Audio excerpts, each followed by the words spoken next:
There we go. Right. Hey guys, how's it going? Hey everyone, I'm Andy Shipsides. Hello, thanks for coming. I'm here with Stuart English from Nokia. So I wanted just to run through a little bit with Stuart, some updates on the camera. The camera's right here behind you, up in the sky. But we can check that out afterwards. If you have questions, come by. We'll be hanging out there. But Stuart, Nokia jumped into this virtual reality game. Could you just give us a little rundown of what's different? What's so unique about this product, and then some of the updates? Sure. I should first start out as why did Nokia get in this business anyway?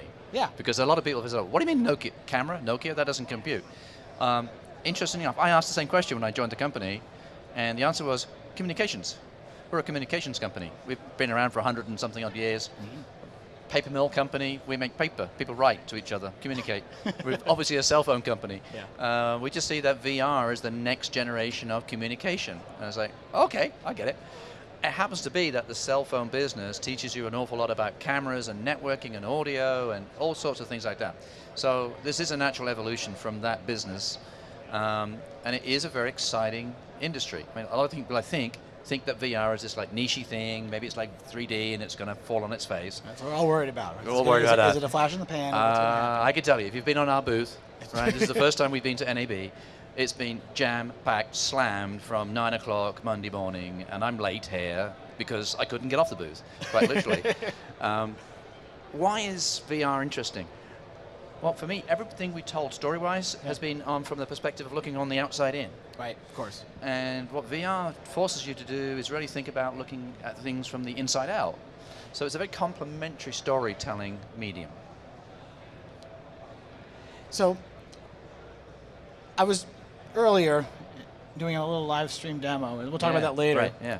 And it was interesting because I kind of watched some of the other ones. Right. And they're in the space, and you're right, you're right in there, you're in the middle of it. Yeah. And it was really interesting to see that angle change. So, right. So the camera itself, what makes that different? I mean, I worked with other VR rigs. Yeah.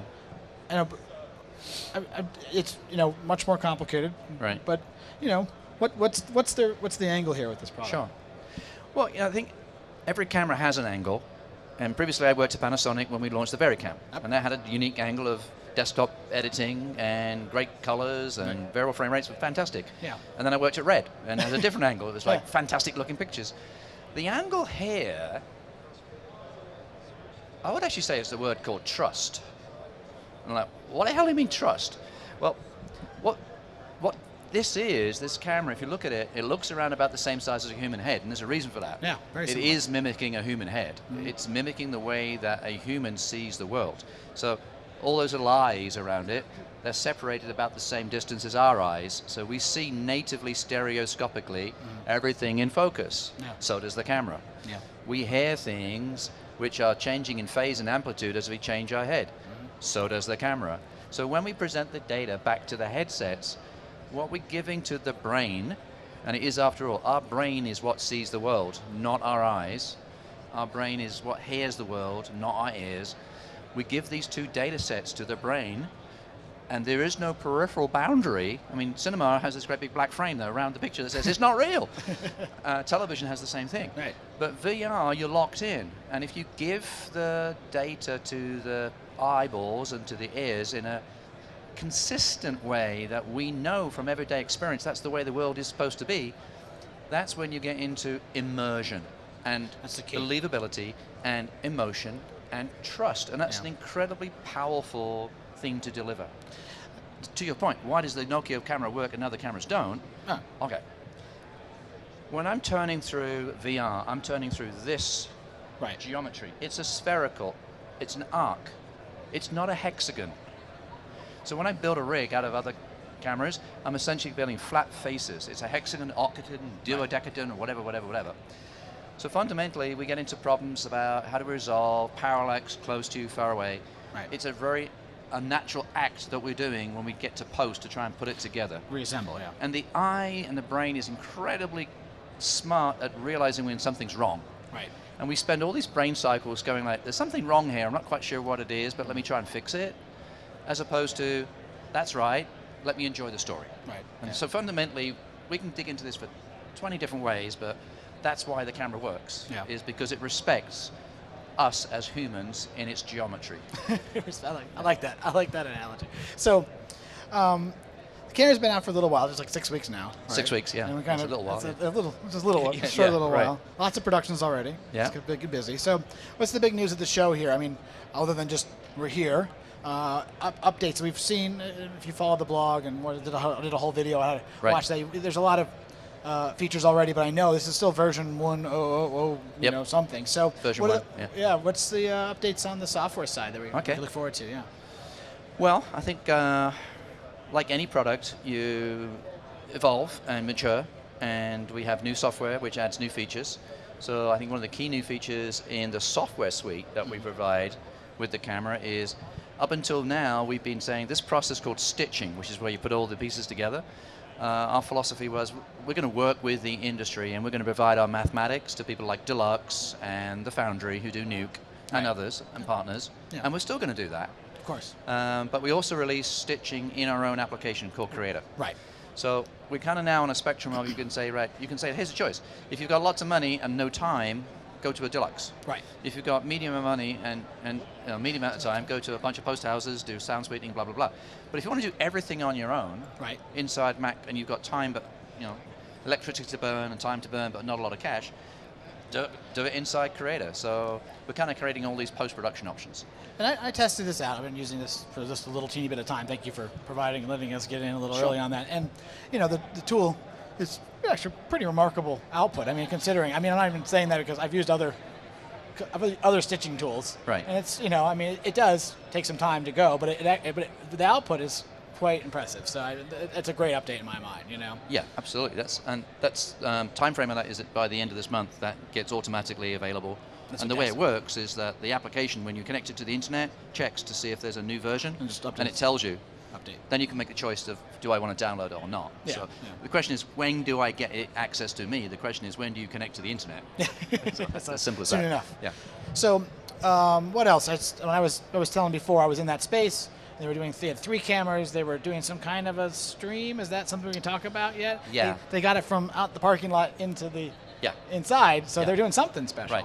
So streaming, this is one of those, there's always miscommunication every time because you sort of build a marketing campaign and you know what you're talking about. Yeah. And one of the things I talk about with my team is, it's a Chinese fire bucket thing, right? You know what I'm talking about. I know Right. what I'm talking about. I tell you. You think you heard what I said and you tell somebody else. So Yeah.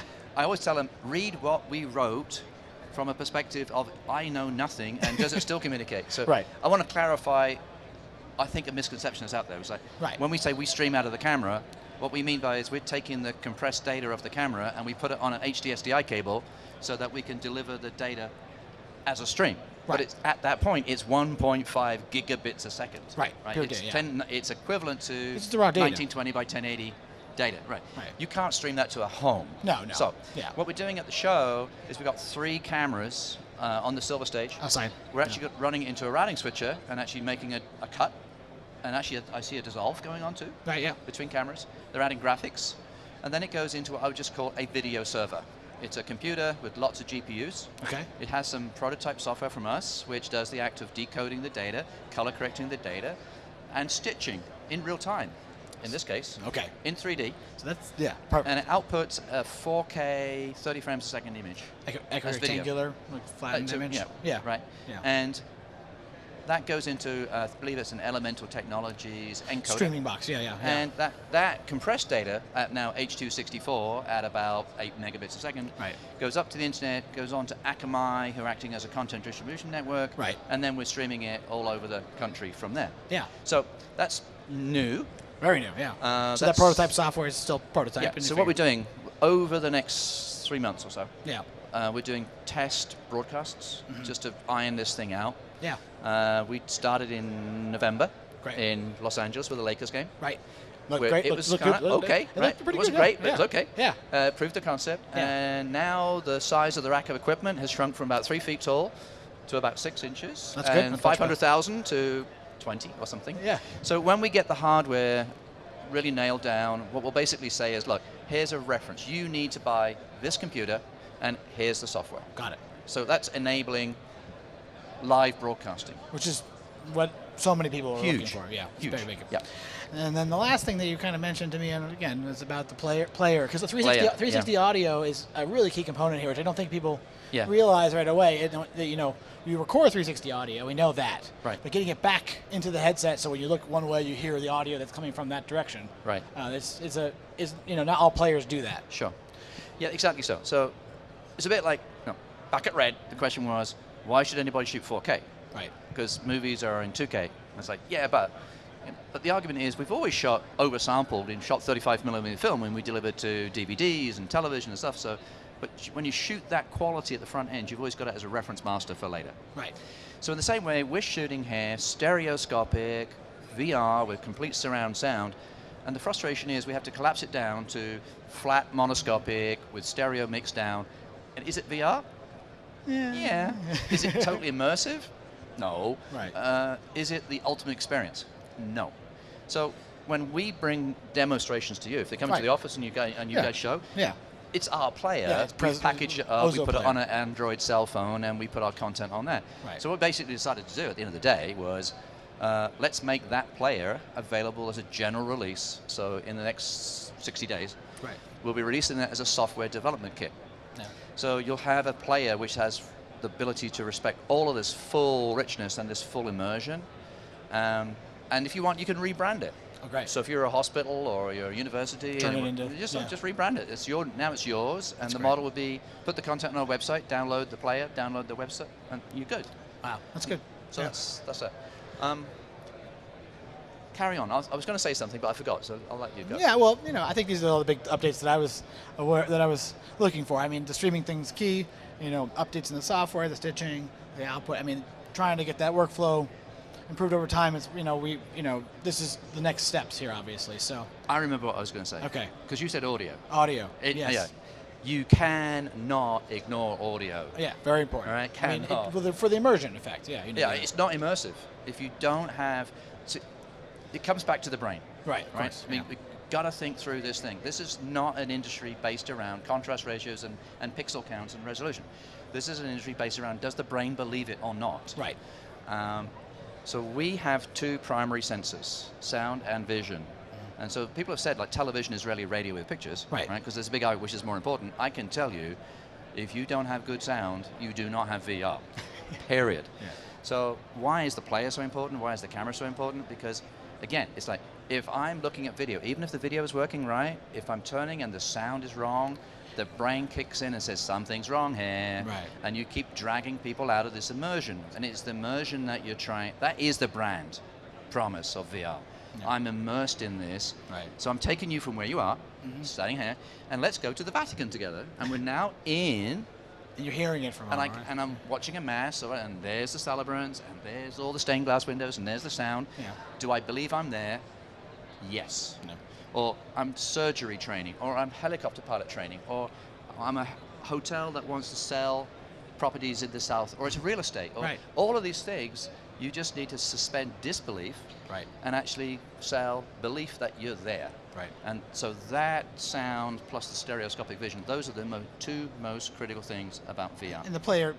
And the player does those two things. That's why we're releasing it to enable the market. And I saw I think YouTube did enable 360 audio now too. I just saw that. So you can get distribution via YouTube is still very viable. Absolutely. We're not trying to say exclusively it has to be Nokia. What we're trying to say is let's enable VR as a professional level business. Absolutely. And not a messing around sort of experiment. To be professional, we have to budget and do things on time and quality and all those good things. Then the business can survive as a business, not an experiment. Right. Which is, up to now kind of where we've been. So this is the first one of those that's truly, to me, that's a complete professional solution, really. So if anybody says, like, is this like 3D? Because we can't, my answer is, the evidence is already in. No. This is going to take off like a rocket. 3D had lots of things that were requirements, and it's somewhat similar in terms of workflows and stuff like that. Of course. But we had this major obstacle of you had to go to a specific place to watch it, and you had to wear a specific set of glasses. And yes, I know that you have to wear glasses for this, but there's one fundamental difference for me here, is that the distribution channel is cell phones. Right. Yeah. And suddenly you're not talking of here's an audience of a few 100,000, you're talking of an audience of tens of billions of cell phones worldwide. Even just cheap players. And just cheap, it's basically use what the guy's already got in their pocket and a cheap player, and you're done. Done. Yeah. Easy. So I want to wrap up the video and just open it to questions. But thanks for coming, Stuart. I really appreciate it. Thank you. And stick around, guys, and we'll open it to questions. And if you want, we have a demo in the back there to check out. So thank you. Thank you. So, woo!